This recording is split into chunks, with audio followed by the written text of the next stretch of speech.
I guess this is more on the GP and econ side. I think it can also be applied to the science side as well. If you were to unpack the question well, right, like you see the keywords here, the keywords there, the concept words that they put down there, then you can actually spend time to actually just find out like what each keyword or concept word actually wants to bring out in your own opinion. Then from there you can branch out mind maps, stuff like that, link together different concepts, make it flow.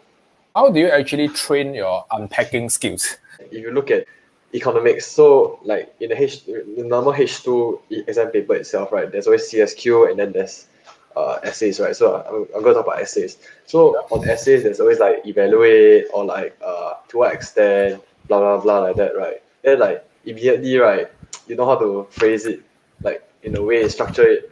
So when you have that structure, then you can go in on the smaller details, which is like, okay, this paragraph what I want to talk about, this paragraph what I want to talk about, what concepts are necessary for this particular essay. What does it want? So let's say it's a oligopoly, monopoly, things like that, right?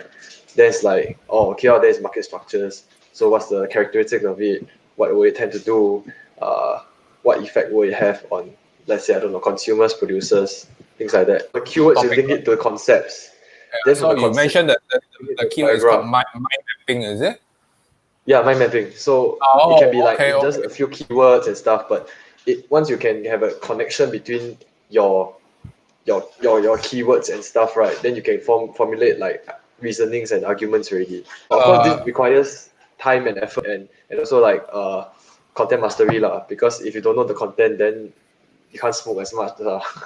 The unpacking happens at the same time as content build up. So like so once you feel confident with the content, like, or you're confident that okay, you know how to explain this, what's an oligopoly, what's a monopoly, duopoly, what's capital investment, FDI, blah blah blah, like that, right? Then like when the question comes that's related to that particular theme, right? Well, straight away, mind map, okay, plug in this concept, don't care whether it answers completely or not. Even if it partially answers the question, just throw it in. May get marks. Yeah. But that was my own strategy lah, of like marks salvaging lah. So because I know that I can't get full marks, right? So might as well just salvage whatever scraps I can get lah.